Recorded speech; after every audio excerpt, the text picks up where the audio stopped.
कैसे हो बच्चों। उम्मीद करता हूँ सब खूब मेहनत कर रहे हो। आज मैं आपको पढ़ाऊंगा cash flow statement from the very beginning. ठीक है। काफ़ी बच्चों का डिमांड है सर कैश फ्लो स्टेटमेंट का क्लासेस आप अपलोड कीजिए, तो मैं कैश फ्लो स्टेटमेंट आपको स्टार्टिंग से बता रहा हूँ। तो पहले इसके बेसिक्स को समझते हैं, फिर इसके फॉर्मेट को समझेंगे और फिर इसके क्वेश्चंस हम लोग स्टार्ट करेंगे।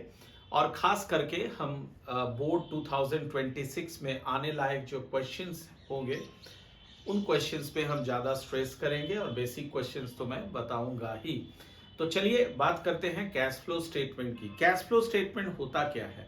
तो कैश फ्लो स्टेटमेंट जो है, अगर हम कैश फ्लो स्टेटमेंट की बात करें तो जैसा कि इसके नाम पे लिखा है ना, कैश। कैश हम सबको पता है, लेकिन यहां पे हम एक चीज को समझ लेंगे कि यहां पे कैश कहने का मतलब सिर्फ कैश नहीं है, कैश एट बैंक भी है। ठीक है, cash in hand as well as cash at bank, इसको दिमाग में रखना है। फ्लो का मतलब होता है इनफ्लो एंड आउटफ्लो। इनफ्लो मतलब पैसे का आना, आउटफ्लो यानी पैसे का जाना। तो बेसिकली कैश फ्लो स्टेटमेंट एक ऐसा स्टेटमेंट है जहां पे आपको ना दो चीज मिल जाता है, एक कैश इनफ्लो और दूसरा कैश आउटफ्लो। ठीक है, कैश इनफ्लो यानी बिजनेस में कैश का आना, कंपनी में कैश का आना, आउटफ्लो यानी कंपनी से कैश का चले जाना। क्लियर?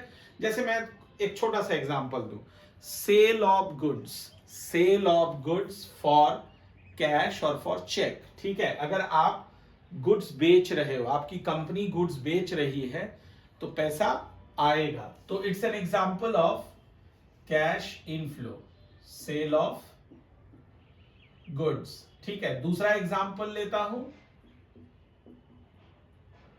Interest received. तो तुम्हें समझ आ रहा होगा कि किस तरह के ट्रांजैक्शंस को हम कैश इनफ्लो कहते हैं, जिससे हमारे कंपनी में पैसा आता है।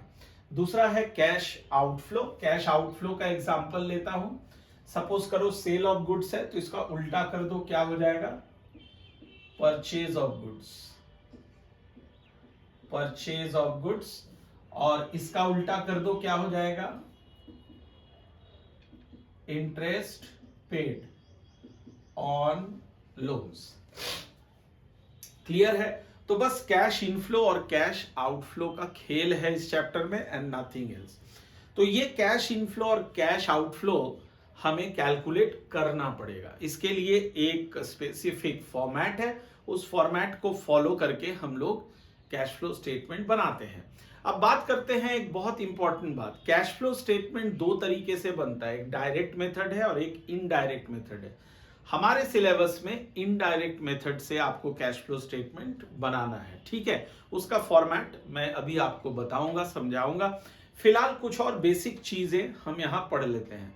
तो हम क्या करते हैं कि कंपनी का जो बिजनेस है, कंपनी का जो बिजनेस है, इसको दो हिस्से में, इनफैक्ट तीन हिस्से में हम लोग बांट देते हैं इसको। ठीक है, बिजनेस के जितने भी एक्टिविटीज होते हैं इसको तीन हिस्से में बांट दिया जाता है। सबसे पहला इसमें आता है ऑपरेटिंग एक्टिविटी।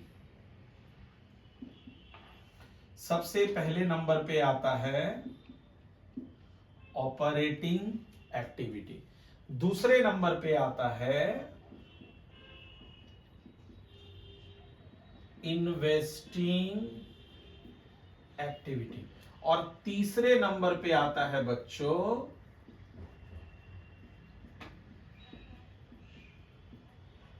Financing activity. तो ये तीन अलग अलग एक्टिविटीज होता है और इन तीनों एक्टिविटीज से हमें निकालना पड़ता है cash inflow as well as cash outflow.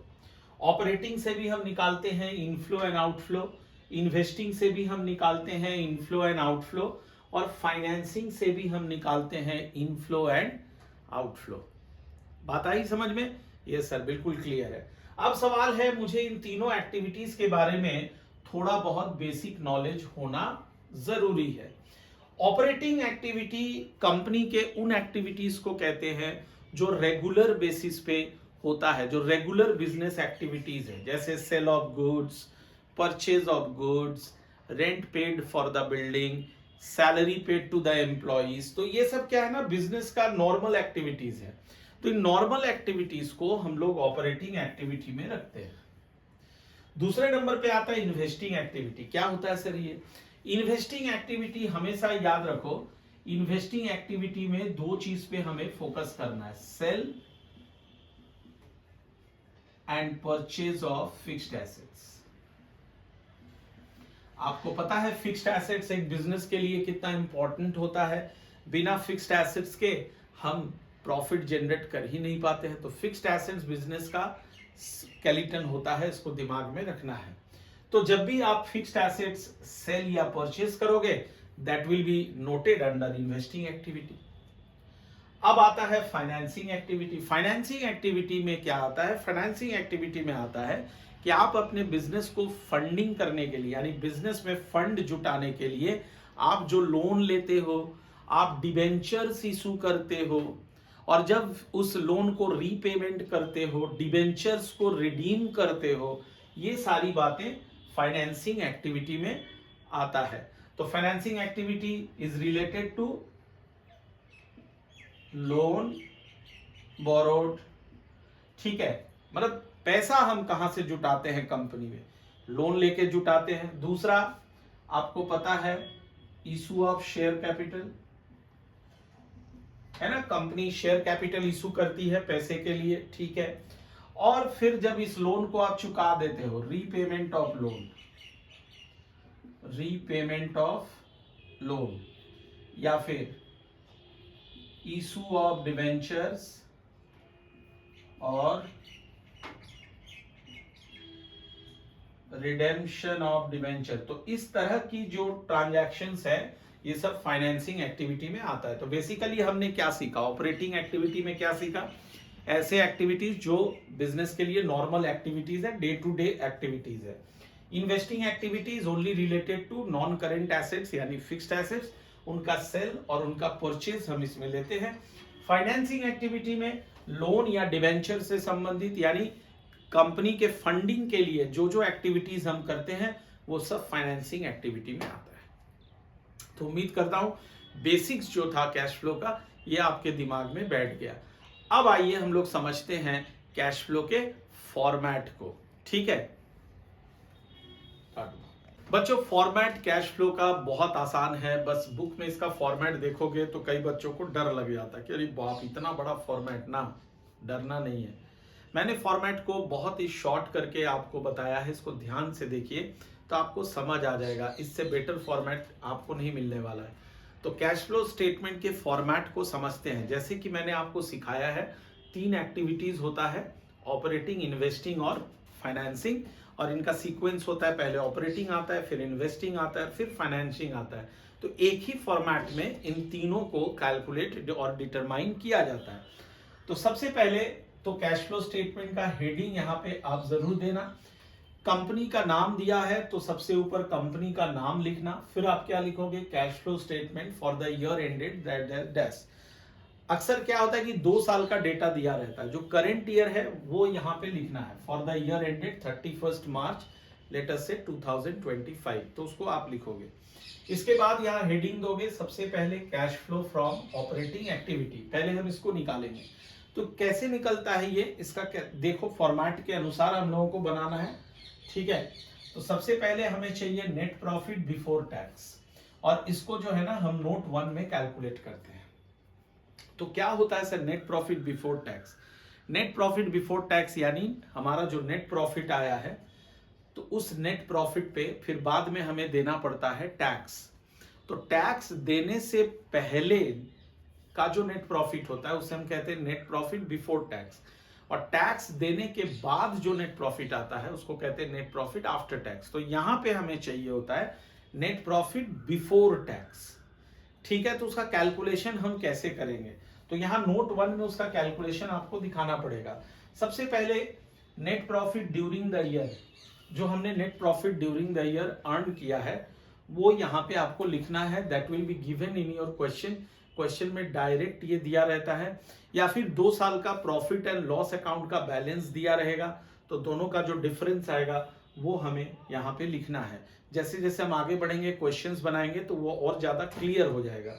इसके साथ केवल तुमको 4 चीज जोड़ना है बाबू, only 4 things you have to add, जिसे हम एडजस्टमेंट्स कहते हैं। क्या क्या है? ट्रांसफर टू जनरल रिजर्व, दूसरा है प्रपोज डिविडेंड, तीसरा है इंटरिम डिविडेंड पेड, और 4th नंबर पे आता है प्रोविजन फॉर टैक्सेशन।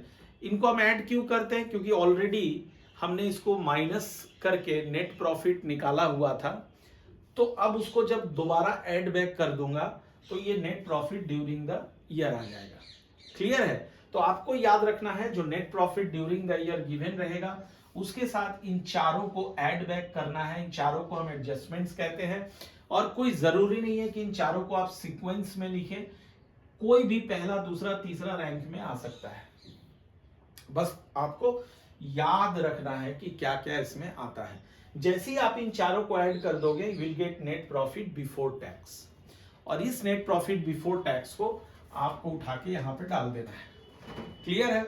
इसके बाद हम ऐड करते हैं non cash and non operating expenses, यानी ऐसा खर्चा जो नॉन कैश हो, यानी मेरे जेब से खर्च ना होता हो, जैसे डेप्रिसिएशन जेब से खर्च नहीं होता है। नॉन ऑपरेटिंग यानी जो हमारे बिजनेस का यूजुअल एक्सपेंसेस नहीं है, कभी कभार होता है। ठीक है? तो उसमें क्या क्या आता है? उसमें आता तो बहुत कुछ हो सकता है, लेकिन मैंने 6 इंपॉर्टेंट चीज यहाँ पे लिखा है, इससे बाहर आपको क्वेश्चन नहीं मिलेगा। ठीक है? ये 6 चीज आप याद रखोगे। पहला क्या है? Depreciation on fixed assets, interest paid on loans, loss on sale of assets, increase in provision for bad debts, preliminary expenses written off, amortization of goodwill and other intangible assets. Amortization आपको पता है, जब intangible assets पे depreciation लगता है उसको amortisation बोलते हैं। तो 1 2 3 4 5 6 ये 6 चीज बस दिमाग में रखो। वो कम से कम 5-6 क्वेश्चन बनाओगे ना तो अपने आप वो दिमाग में आ जाएगा, घबराना नहीं है। तो ये 6 चीजों को हम नेट प्रॉफिट बिफोर टैक्स के साथ ऐड करते हैं, लेस करते हैं नॉन ऑपरेटिंग इनकम को। नॉन ऑपरेटिंग इनकम जस्ट इसका उल्टा, जैसे जैसे ध्यान देना, इंटरेस्ट पेड था यहाँ पे, यहाँ हो जाएगा इंटरेस्ट रिसीव्ड। किस पे? इन्वेस्टमेंट पे। Interest received on investment. यहाँ पे क्या था? Loss on sale of asset, यहाँ पे क्या आ गया? Gain on sale of assets. इसको माइनस कर देना है। जैसे ही हम इसको माइनस करेंगे तो हमें जो अमाउंट यहाँ पे मिलेगा उसे हम बोलेंगे operating profit before working capital changes. Operating profit before working capital changes. Clear है? अब क्या करना है? अब उसके साथ ऐड करना है decrease in current assets and increase in current liability.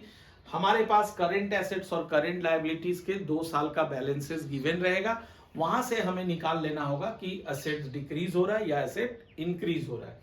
Clear है? Decrease in current asset and increase in current liability, और लेस करना है increase in current assets and decrease in current liability. फिर अंत में लेस करना है इनकम टैक्स पेड। इतना कर देंगे तो हमें ऑपरेटिंग एक्टिविटी मिल जाएगा। तो बाबू यहां समझो ध्यान से, इतना जब हम करेंगे तो हमारा जो अमाउंट है, रिजल्टेंट अमाउंट, वो प्लस में भी हो सकता है, माइनस में भी हो सकता है। अगर प्लस में आया तो हम कहेंगे, अगर प्लस में आया तो हम कहेंगे net cash from operating activity. Net cash from operating activity मतलब कैश इनफ्लो हो गया। और अगर माइनस में आएगा तो कहेंगे net cash used in operating activity. Net cash used in operating activity यानी वो आउटफ्लो हो गया। आई बात समझ में? आई बात समझ में? Yes sir. चलो अब आगे बढ़ता हूं, अब नंबर 2 में आता हूं। ये था एक्टिविटी नंबर 1, ऑपरेटिंग एक्टिविटी। अब आता है इन्वेस्टिंग एक्टिविटी। इन्वेस्टिंग एक्टिविटी में मैंने स्टार्टिंग में कहा आपसे कि 2 चीज होता है, एक सेल और दूसरा होता है purchase. Sale of fixed assets and purchase of fixed assets. Sale of fixed asset अगर होगा तो इनफ्लो होगा, यानी उसको पॉजिटिव में लिखना है। परचेज ऑफ फिक्स्ड एसेट होगा तो उसको नेगेटिव में लिखना है। एक चीज और क्या इसमें आएगा? Interest received on investment. तो जो अच्छे बच्चे वो ध्यान देंगे, इंटरेस्ट रिसीव्ड ऑन इन्वेस्टमेंट जो है ये एक तो यहां पे आता है, और एक आपने इसको नॉन ऑपरेटिंग इनकम में भी देखा है, यहां पे भी आता है। तो इसको याद रखना है कि ये 2 जगह आएगा। और इंटरेस्ट रिसीव कर रहा हूं तो कैश इनफ्लो हो रहा है, पैसा आ रहा है। तो अब तीन चीज इसमें आ गया, एक सेल ऑफ फिक्स्ड एसेट, ये प्लस होगा, पैसा आ रहा है।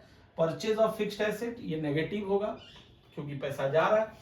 और इंटरेस्ट रिसीव्ड ऑन इन्वेस्टमेंट, पैसा आ रहा है तो प्लस होगा। अब इन तीनों को ऐड और लेस करेंगे। जैसे इन तीनों को ऐड और लेस करोगे तो अमाउंट तुम्हारा या तो प्लस में आएगा या फिर माइनस में आएगा। अगर प्लस में आया तो ये इनफ्लो होगा और उसको लिखेंगे net cash from investing activity, net cash from investing activity. और अगर माइनस में आ गया तो लिखेंगे net cash used in investing activity. आगे बात समझ में, तो या तो इनफ्लो आएगा या फिर आउटफ्लो आएगा। अब आता हूं फाइनेंसिंग एक्टिविटी, जो हमारा तीसरे नंबर का एक्टिविटी है। फाइनेंसिंग एक्टिविटी मैंने क्या समझाया था कि कंपनी में फंड्स लाने के लिए हम जो जो एक्टिविटीज करते हैं और फिर उन फंड्स को जब हम चुकाते हैं वो एक्टिविटीज को हम फाइनेंसिंग एक्टिविटी में रखते हैं। तो इसमें सबसे पहले नंबर पे आता है इशू ऑफ शेयर कैपिटल, यानी जब हम शेयर कैपिटल इशू करते हैं तो पैसा आ रहा है तो ये इनफ्लो होता है, इसलिए इसको प्लस में रखेंगे। फिर आता है इशू ऑफ डिवेंचर्स और बोरोइंग ऑफ लोन्स, यहां भी पैसा आ रहा है, इनफ्लो है, तो इसको भी हम लोग प्लस में रखेंगे। फिर आता है रिडेम्पशन ऑफ डिवेंचर्स और रिडेम्पशन ऑफ लोन्स, यानी जो डिवेंचर हमने इशू किया था, पैसा आया था, अब उसको हम लौटा रहे, लोन को भी लौटा रहे, तो ये नेगेटिव हो गया। इंटरेस्ट पेड ऑन डिवेंचर्स, ये भी नेगेटिव हो गया। और बच्चों को याद होगा कि ये जो इंटरेस्ट पेड ऑन डिवेंचर है ये एक जगह और आया था, यहाँ पे आया था, आप लोग देखो ये डबल टिक आइटम है, डबल स्टार मैंने कर दिया, यहाँ पे भी मैंने इसको डबल स्टार कर दिया। तो होपफुली आपको समझ में आ रहा है कि कौन कौन सा डबल जगह में दोनों जगह आता है। एक इससे पहले मिला था इंटरेस्ट रिसीव्ड ऑन इन्वेस्टमेंट, अब मिला इंटरेस्ट पेड ऑन लोन्स और डिवेंचर्स, ठीक है। इसके बाद आता है डिविडेंड पेड, तो मैं इसको भी यहाँ डबल स्टार कर रहा हूं बिकॉज डिविडेंड पेड यहां भी आया था, ये देखो, ये देखो, है ना, इंटरिम डिविडेंड। इसके बाद इंटरिम डिविडेंड पेड है, वो भी यहां था। तो जब इतना आइटम्स को आप प्लस माइनस करोगे तो ऑब्वियस सी बात है, या तो प्लस में आएगा या फिर माइनस में आएगा। अगर प्लस में आया तो कैश इनफ्लो हो गया और अगर माइनस में आया तो कैश आउटफ्लो हो गया। तो अगर प्लस में आएगा तो आप इसको लिखोगे net cash from financing activity, और अगर माइनस में आया, आउटफ्लो हो गया, तो लिखोगे net cash used in financing activity. तो इस तरह से हम लोग ये तीनों एक्टिविटीज निकाल लेंगे, ऑपरेटिंग, इन्वेस्टिंग और फाइनेंसिंग। और जब इन तीनों को हम लोग ऐड करेंगे, जब तीनों को A plus B plus C करेंगे, तीनों को जब ऐड करेंगे तो या तो हमारा रिजल्ट प्लस में आएगा या फिर हमारा रिजल्ट माइनस में आएगा। अगर प्लस में आया तो लिखोगे नेट इंक्रीज इन कैश, और अगर माइनस में आया तो लिखोगे net decrease in cash. Clear है, या तो नेट इंक्रीज इन कैश या फिर नेट डिक्रीज इन कैश। और तब एट द एंड हम लोग फिर क्या करेंगे, ऐड करेंगे opening cash and cash equivalent. और जैसे ही आप opening cash and cash equivalent को ऐड करोगे, ये भी गिवन रहेगा, जैसे ही आप इसको ऐड करोगे you will get closing cash and cash equivalent, जो कि आपके क्वेश्चन में गिवन रहेगा, closing cash and cash equivalent, इसके साथ वो टैली होना चाहिए। तो देखो बहुत इजी है, आप 4-5 क्वेश्चन जैसे ही बनाओगे ना तो ये कैश फ्लो आपको आसान लगने लगेगा। तो उम्मीद करता हूं ये पूरा फॉर्मेट आपको अच्छे से समझ आ गया। अब इसका आइए बनाते हैं क्वेश्चंस। चलिए अब हम लोग एक क्वेश्चन बनाएंगे, और क्वेश्चन किस तरह का, देखो एक चीज मैं बता दूं कि क्वेश्चन जो बोर्ड में आने का चांसेस है, बहुत ज्यादा चांसेस क्या होता है कि अलग अलग एक्टिविटीज का क्वेश्चन पूछा जाता है, या तो ऑपरेटिंग पूछेगा या इन्वेस्टिंग पूछेगा या फाइनेंसिंग पूछेगा, या फिर कई क्वेश्चन ऐसा भी होता है जहां पे इन्वेस्टिंग और फाइनेंसिंग दोनों का डिटेल्स गिवन रहता है और हमसे पूछता है कि आप इन्वेस्टिंग फाइनेंसिंग दोनों निकालिए। और या फिर बोर्ड है, पता नहीं, कुछ भी पूछ सकता है, या फिर पूरा कैश फ्लो स्टेटमेंट भी वो पूछ सकता है। तो आपको तैयारी हर चीज का करके जाना है। तो सबसे पहले जो हमारा क्वेश्चन है, इस क्वेश्चन में मैं आखिरी लाइन पहले पढ़ रहा हूं, इसमें लिखा है calculate cash flow from operating activity.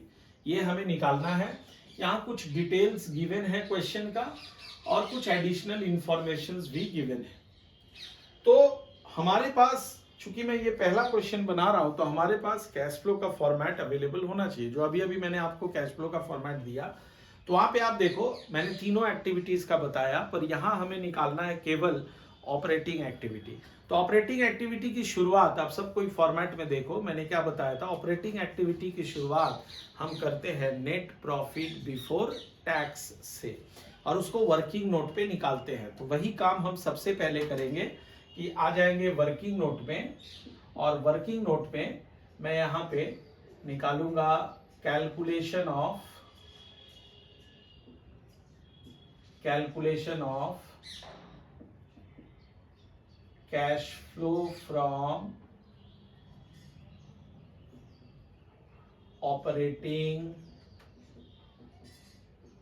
Activity. ठीक है, ये मैं निकालने वाला हूं। तो जब मैं ये निकालूंगा तो उसके लिए यहां जगह छोड़ दो, और नीचे नीचे एक काम करो, ये तो आपका सॉल्यूशन का पार्ट है, और नीचे यहां पे आप करेंगे वर्किंग नोट। वर्किंग नोट पे हम लोग निकालेंगे नेट प्रॉफिट बिफोर टैक्स। तो उसके लिए मैंने आपको फॉर्मेट में दिया है, आप सब कोई वहां देखो क्या है फॉर्मेट में। सबसे पहले हमें चाहिए होगा net profit during the year. Net profit during the year, मैंने तुमसे कहा था कि ये क्वेश्चन में हमेशा गिवन रहता है। तो ये देखो गिवन है 7,50,000। ठीक है, मैं 7,50,000 को यहां पे लिख देता हूं, 7,50,000। इसके साथ मैंने सिखाया था कि एडजस्टमेंट्स को ऐड करते हैं, एंड हमारे पास चार एडजस्टमेंट्स होते हैं, चार मैंने तुमको लिखाया, अभी अभी लिखाया था फॉर्मेट में। तो उन चारों में से कौन कौन सा गिवन है, लेट अस सी। तो उन चारों में से देखो, एक गिवन है प्रोविजन फॉर टैक्सेशन, और दूसरा transfer to general reserve.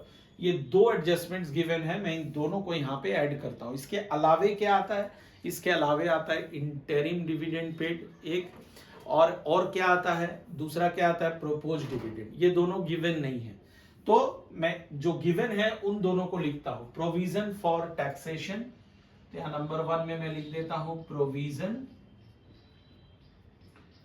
For taxation. Provision for taxation है 1,40,000, इसको मैं यहां इनर कॉलम में लिखता हूं।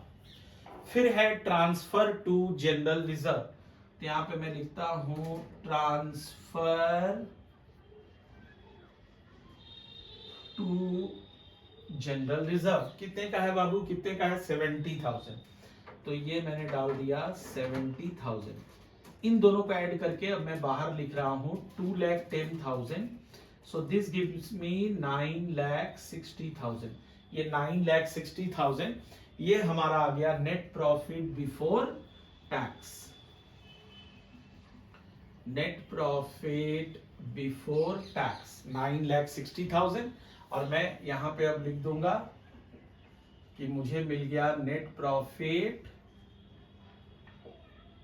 Before tax is 9,60,000। Hopefully clear है, ठीक है।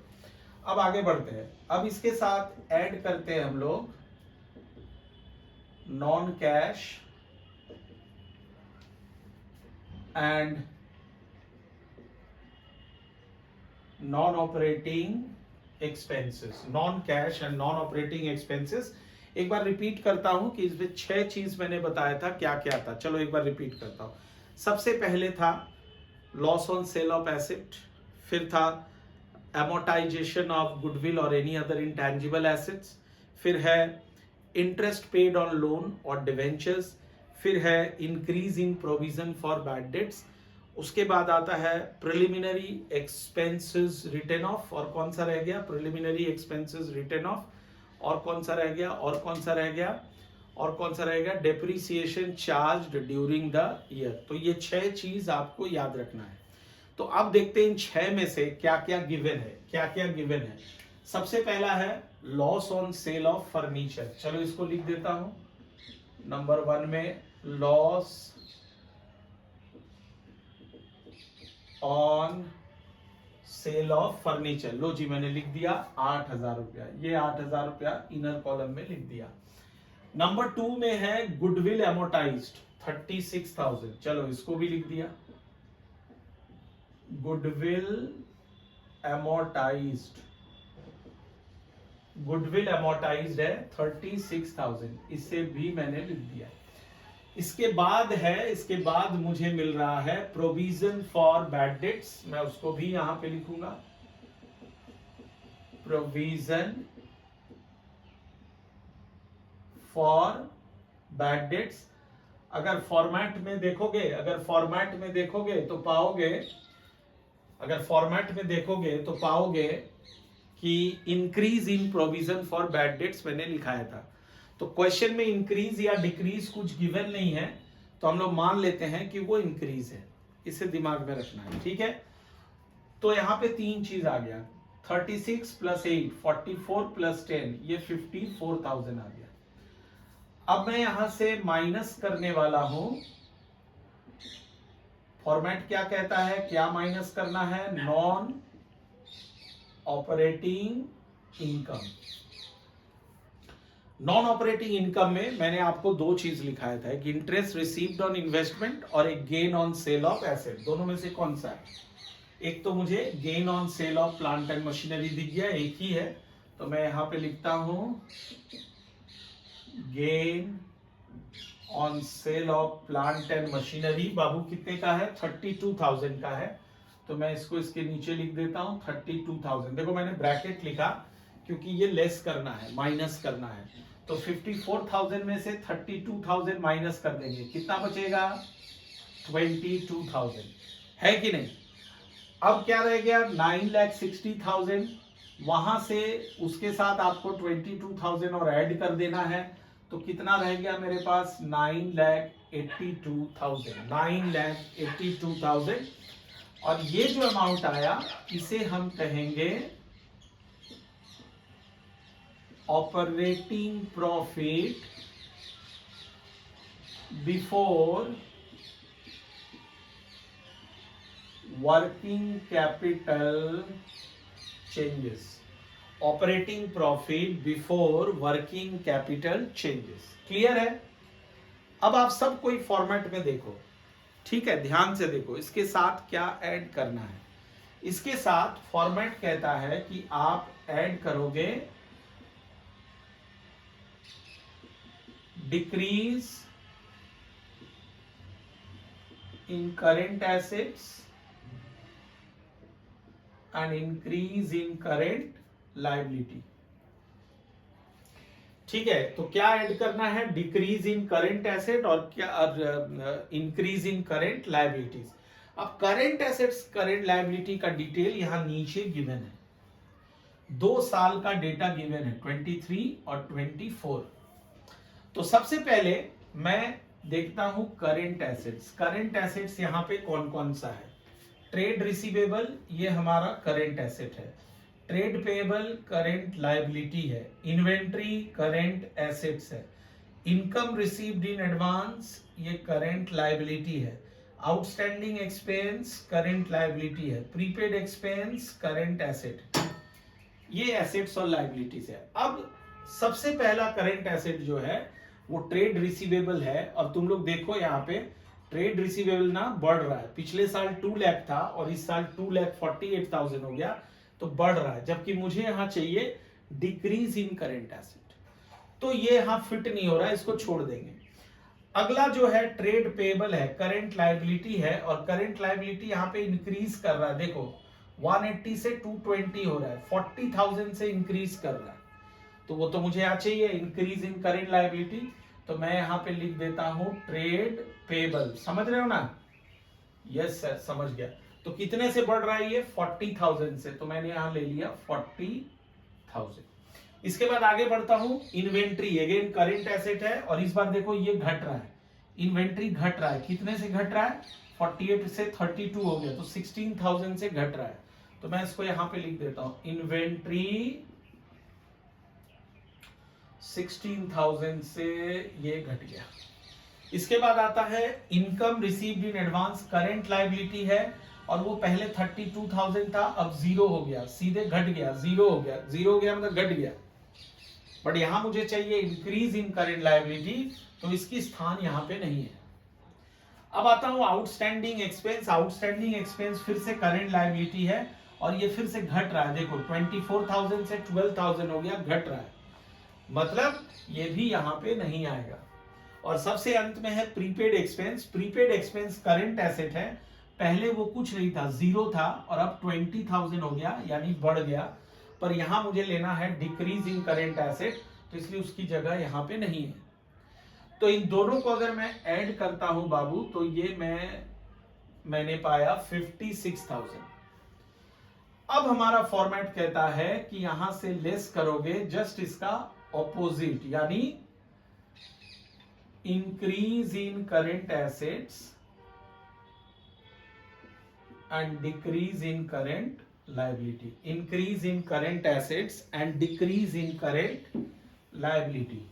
ठीक है बाबू, चलो अब देखते हैं उस बॉक्स में, दोबारा जाते हैं एडिशनल इंफॉर्मेशन में, और कौन सा करंट एसेट इंक्रीज हो रहा था, ट्रेड रिसीवेबल, उसको इस बार यहां पे लिखते हैं